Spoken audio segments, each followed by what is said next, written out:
Hello there, people. ChaosCroc here. No, this isn't a croc block. Instead, this is just going to be a simple one-person thing where I draw a thing, ramble aimlessly, and, hopefully some of you can get some entertainment from it. God, I hope so. Otherwise, I'm wasting my fucking time. Anyway, so today I'm going to give you all a treat. I am going to basically explain my mental processes on how I take a character and turn them into a robot. Yes, I know. I'm going to teach you how to roboticize someone. Ooh, channeling my inner Robotnik there, aren't I? Well, I figure today, since this is the first one, I will start off with a character that is quite possibly one of my favorites to do things to. I say one of. She's not the main one I enjoy doing things to, but she's definitely up there in the third spot.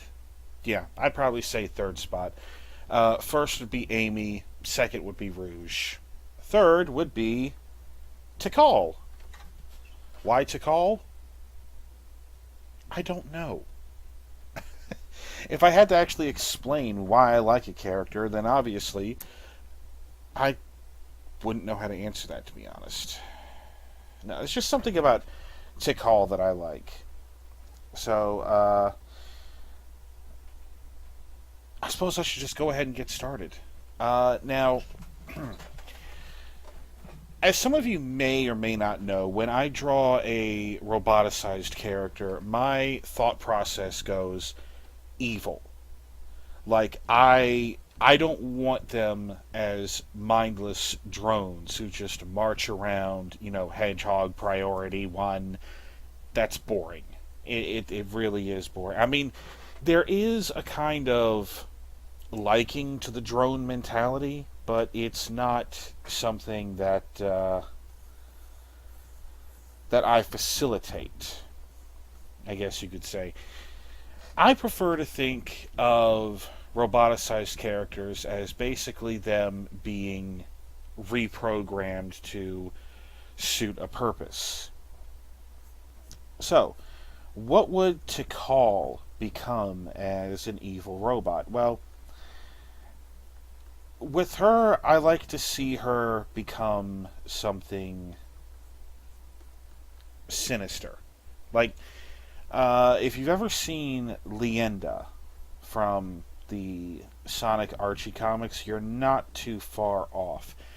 I want this character to be the kind of robot who would dig her claws into your chest, rip out your still beating heart, and as you take your last breath, she's planting a kiss on your lips because she wants to taste that last essence of life that you have, and then grin as you crumple to the ground before her. Damn, that's dark. But that's how I think. I get really, really dark with this stuff. Anyway, so I should probably explain what I'm doing. Well, first off, I'm doing the basic body design. Of course, it's the Sonic character. We have no necks because why would a Sonic character need a neck, right? Now, one of the things that a lot of you who draw Sonic on a regular basis probably notice is that I like to give this kind of design to the eyes, like the kind of Rouge the Bat shape. You see, there's actually different eye shapes depending on the character. Like, I'll just do an example here. Like, if you wanted to go for something kind of soft and normal, you would do something like that. If you wanted to make them evil, you keep it slanted like that. Or if you wanted to go really evil, you narrow the fuck out of them. But in this case, since she's going to have eyelids on this, I'm going to keep it as that. So, one of the things that I get asked a lot is, why do I do evil things to good characters? And the answer that I typically give is because it's boring when the good guys win.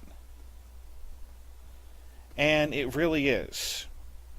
It really is boring because I'm all for heroic stories. Like, I'm all for seeing the good guy save the day, evil losing, stuff like that. I'm all for it. You know, nothing wrong with a little bit of, I don't exactly know what to call it, cliche-ness, I guess. We'll just go with that for right now. Nothing wrong with that. But it gets boring. I mean, in most media, we always see the bad guy lose, the good guy become triumphant. It's always the same with that. And personally, I find that to be boring. I like to see evil win. I like to imagine a world where the bad guys win. I don't like to see the same thing over and over again. That being said, I'm not completely for evil always winning.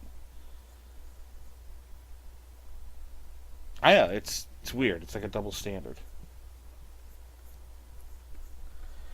But I don't know. I guess the best way to put it is it depends on my mood.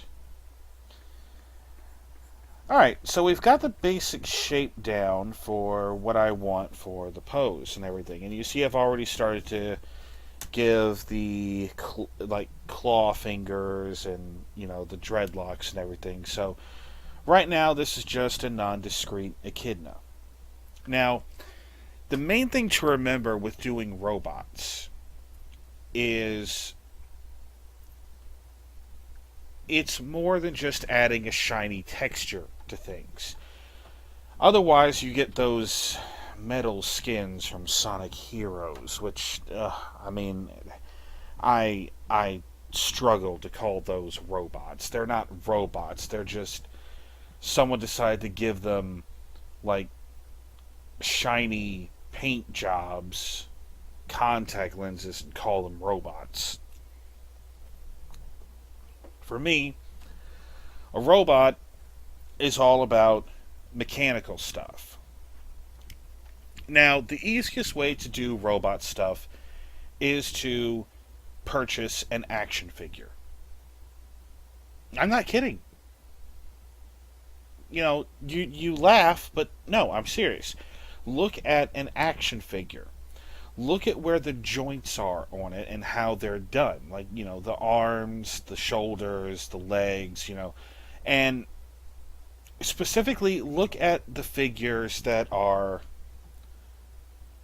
exceptionally detailed in the way of movement. It's got, shoulder joints, elbows, wrists, neck, head, torso, all that other stuff. Look at how they're done. And then try to translate that into a robot. And you're already halfway there. The rest of it is just aesthetics. So I want this Tikal to be really, really evil. So I'm going to give her these mean eyes and these eyelashes, which people, one of my friends, Mecha, likes to question them. Well, okay, he doesn't really question them or anything, but I've coined the phrase of calling them eyelid stabilizers. I know, that's really stupid, but I find it funny. Now, the trick with showing evil is all in the eyes. So, if I were to do the eyes like normal, it doesn't really look all that evil. But if I narrow them, make them very smaller, ooh, that does look evil.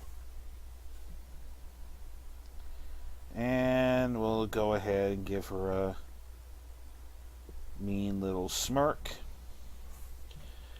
Alright, now comes the part of the joints. Now these dreadlocks are going to be moving.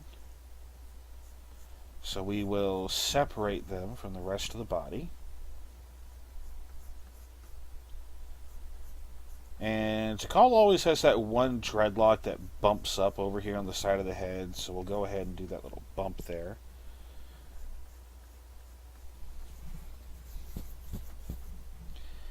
Let's see. Now for the shoulders, I tend to give them these little shoulder panels here. Alright, elbows. I always leave a little cut here because that's where the elbow bends. And I'm going to go ahead and hint at her bracelets here.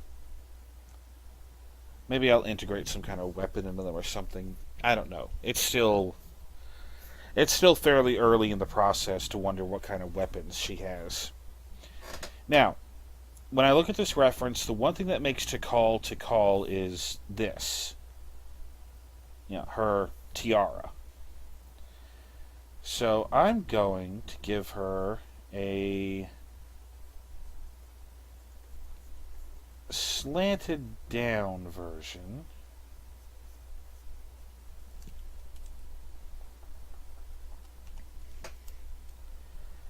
And since she's going to be working for Eggman, we'll just do a little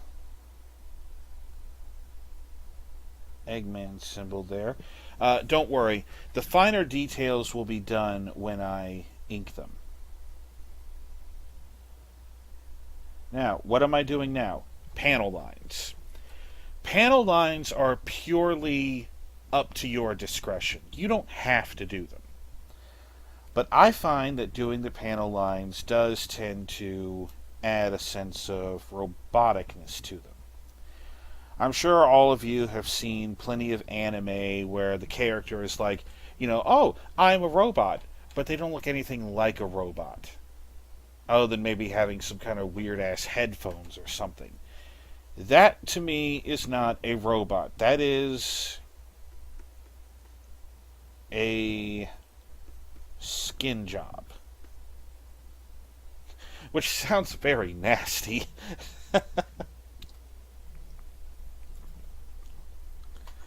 But that's what I would call them. They are skin jobs. You know, as much as people love that, what's her name? 2B from Nier Automata. She's a skin job. She doesn't look like a robot. She just looks like somebody who can't find enough clothes to cover that perfectly firm, round... I'm distracting myself. But you get what I mean. It's really up to you for the panel lines. But if you really want to go robotic, I would suggest panel lines. Alright, so the other thing that makes Tikal is her necklace thing. So I'm going to give that to her.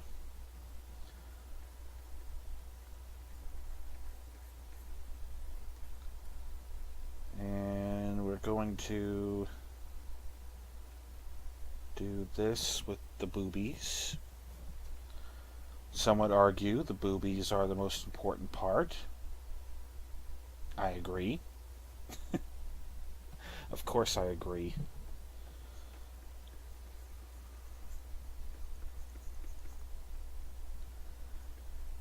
And we'll go ahead and do this.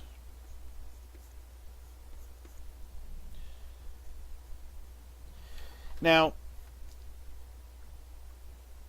the main thing to remember is when you're designing roboticized Sonic characters. You have to kind of figure out, what do you want to use them for? Do you want them to be just like drones in the background? Do you want them to be combat units? Do you want them to be like robotic on the inside but still appear normal on the outside, aka skin job? You have to kind of decide what it is you want to do with them. Now, in Tikal's case, I've decided that what she is she is going to be basically the new guardian of the Master Emerald. She basically went and got herself roboticized, and Dr. Eggman sent her back up to Angel Island and said, hey, you know that echidna moron up there? Knuckles? Take him the fuck out and secure the Master Emerald for me. And so she went up there. The aforementioned heart ripping out followed by kiss occurred. And she is now the new guardian of the Master Emerald, letting only her Master Eggman get close to it.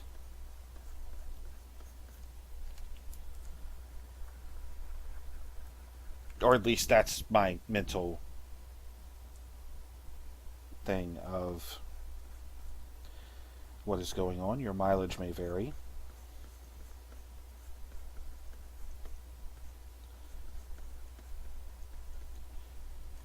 Now, it's important to note that when you're doing this, you have to keep in mind exactly what your overall plan is with this character.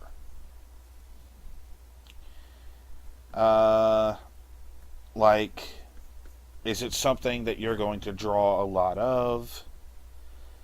Is it something that is just a one-shot thing to kind of impress people and then they'll never see it again? Kind of keep in mind what it is you plan to do with this character.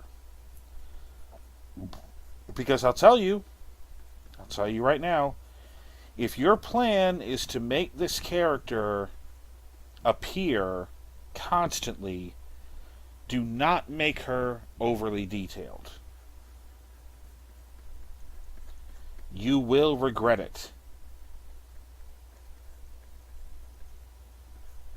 Also, yes, I like to give all my evil characters high heels because I'm a perv like that.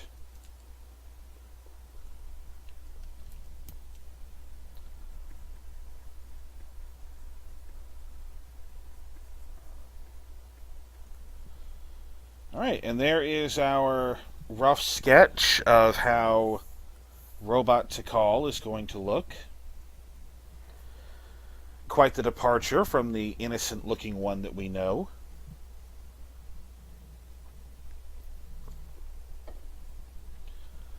So now we will begin the inking.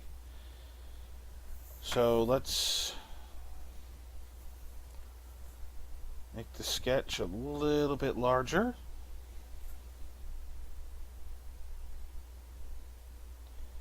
Fade it out.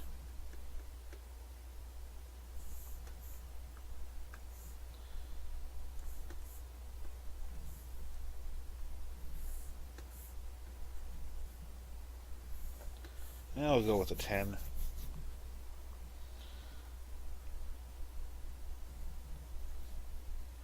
Now,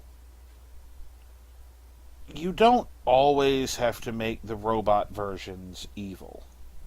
As I said, that is purely my aesthetic.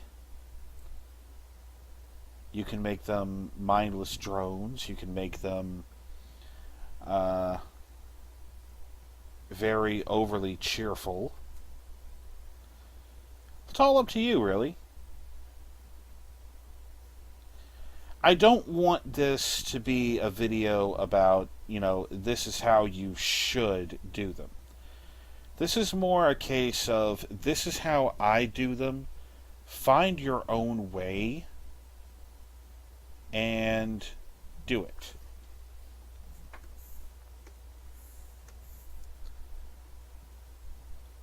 Because that's really the only way you're going to find your own niche, your own calling. And I think on that I'm going to discuss a little something. I've said this a few times in my streams or whatever, but I've never actually said it in a way that can be recorded and shoved back in my face later as a way of saying, oh, you said this and you're a fucking hypocrite. Yeah, let's go ahead and do something that'll make me a hypocrite later. So,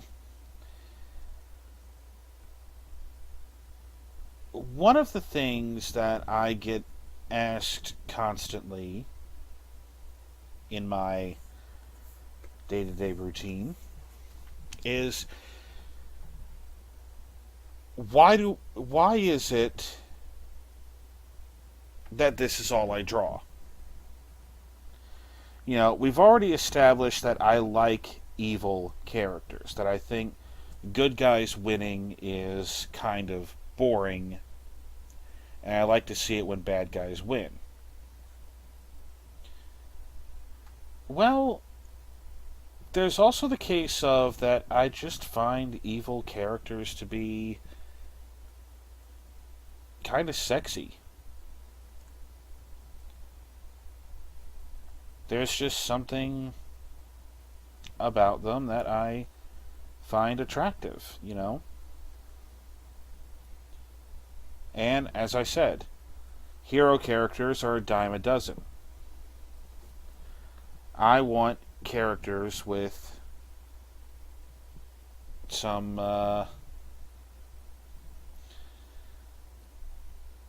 evil to them.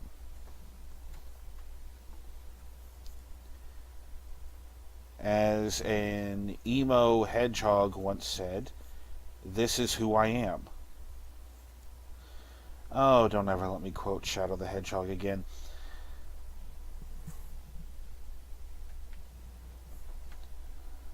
Now, I realize that there are some of you out there, aka a lot of you, that have hero characters, that you want these hero characters to win. Well, let me tell a story. And I realize I'm rambling,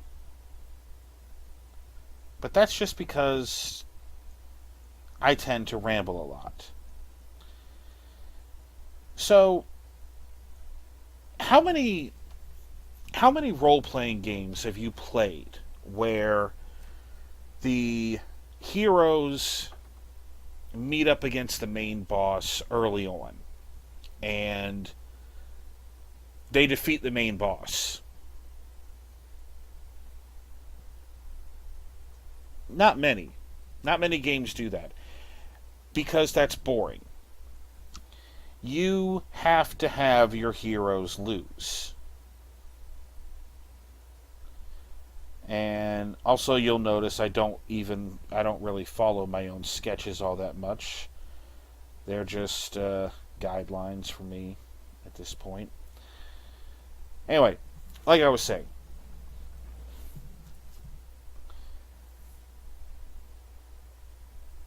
a lot of people like to stress the fact, okay, let me try that again. Back in the old days, a lot of people would make their characters into being like the ultimate hero. And in fact, there are some people that still do that. My character is faster than Sonic, smarter than Sally, stronger than Knuckles, is like Tails' boyfriend slash girlfriend slash twin cousin from a parallel universe or something. You get my point. You get my point. A lot of people, even now, like to make characters like that. And, we all have to start off somewhere. But the thing is that you cannot have your character always win. You just can't. It makes it boring. It makes it really, really boring. And quite honestly, makes it uninteresting. Your character has to lose. Your character has to suffer a loss throughout through their adventure. Otherwise, what's the point in the villain?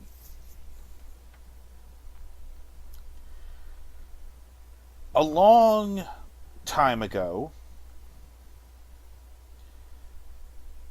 there was this person I knew who I will refrain from mentioning their name because I do not wish to start up internet drama today. But there was someone I knew who was a fanboy of mine, and he created one of the most generic looking Sonic recolors I had ever seen in my entire fucking life.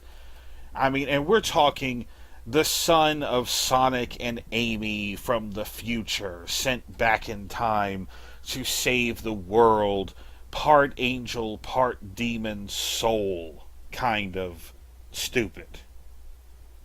Oh God, was this, some of you may already know who the hell I'm talking about, but I am not going to mention their name.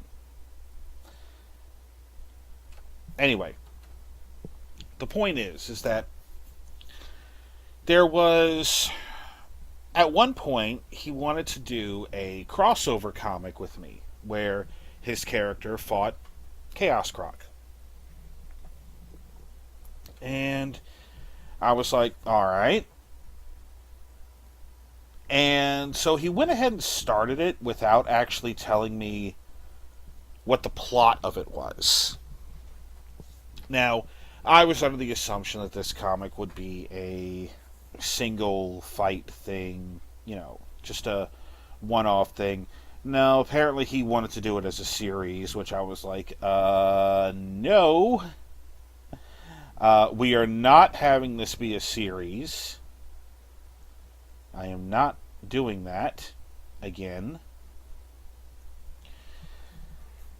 But that's not the issue that happened. The issue that happened was that when it eventually got to the fight, also sorry for my belch, fucking phone. Anyway, when it got to the actual fight, he finally told me how the fight was going to end. And it was going to end with his character defeating mine, but then heroically sparing his life, hoping that he will reform and become a good person. I was like, fuck that. That is not how you write a story like this. And I told him, your character has to lose. And I think he thought that I was trying to, as the kids used to say, God mode my character. And I told him, it's got nothing to do with God moding. It has to do with story.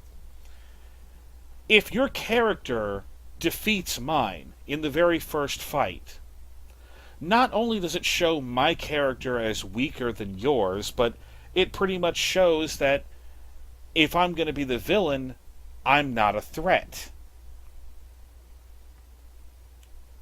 What would be better is if the two were to fight, the hero were to lose, but before Croc could finalize the victory, somehow his character got away. But only just barely. And it was a case of where it's like he wanted his character to look heroic. He wanted his character to look badass. And I'm just like, all right, well, looking badass is one thing, but when you're sacrificing the story just to make your character look good, it comes off as shoddy.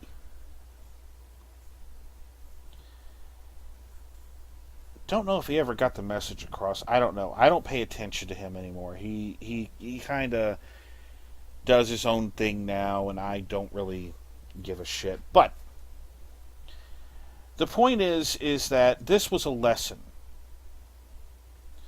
The reason I'm saying all this is because I want this to be a lesson to the people like you listening. Don't be afraid to have your character lose. It's fine. In fact, it's fun. It's fun to see what would happen if your character lost. It's fun to see these little what if scenarios.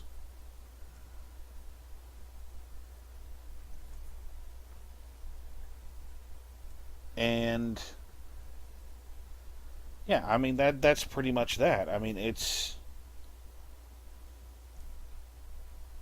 a learning exercise. It can be fun to see your character turn evil. It's fun to make evil characters good. It's fun to make good characters evil. That's the whole point of using your imagination. Don't be afraid to experiment.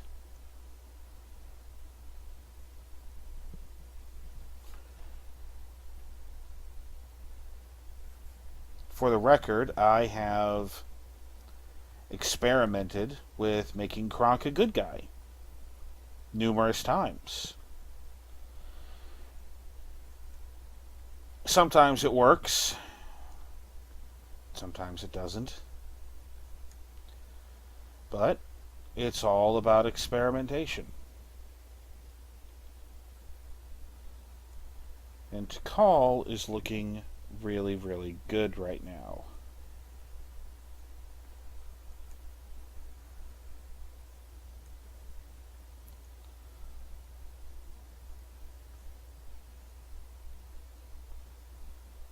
I think, let's see, I think I'll add some detailing here.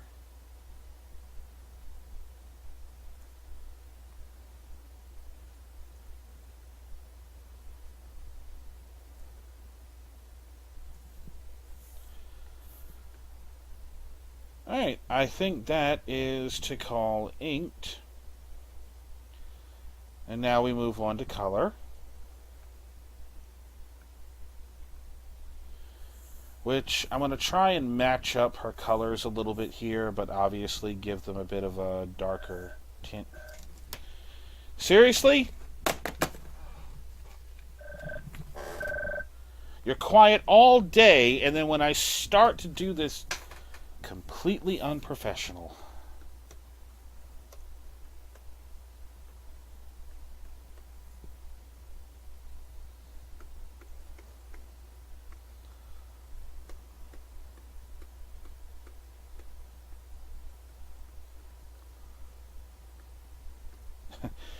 Sorry, I went on a little rant there.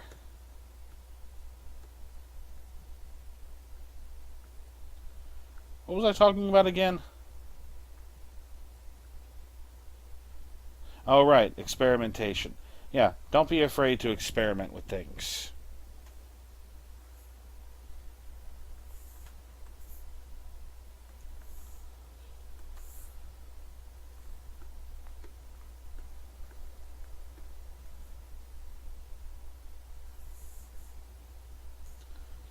So go ahead and make that red.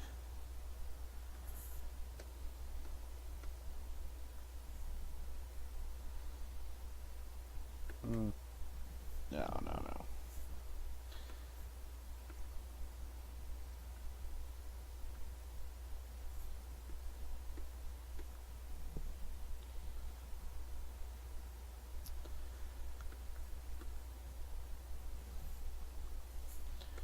So yeah, this is basically me just experimenting with the colors to see what works.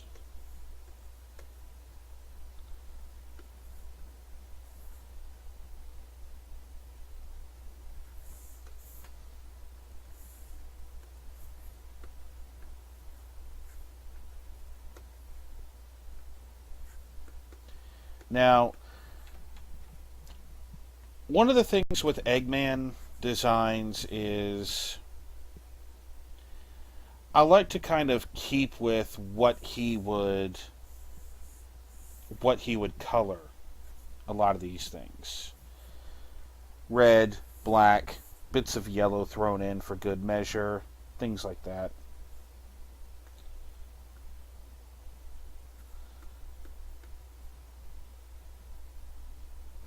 Nah, let's keep that black.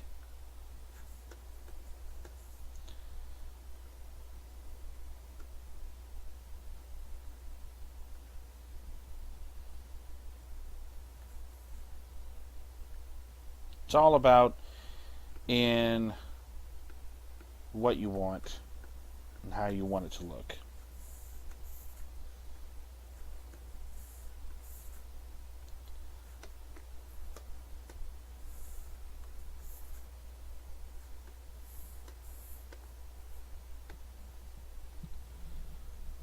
Let's see.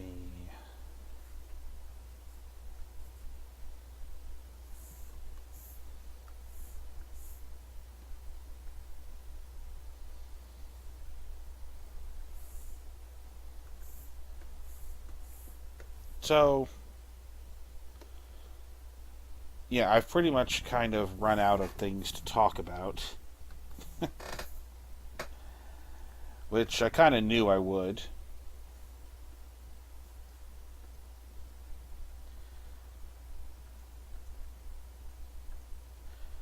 But I guess the key thing that I want all of you to take from my rambling is to just kind of pay attention to how you want to do things.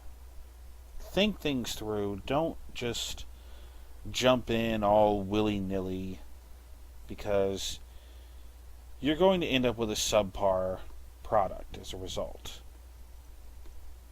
I forgot to add the lines on that one to fix that.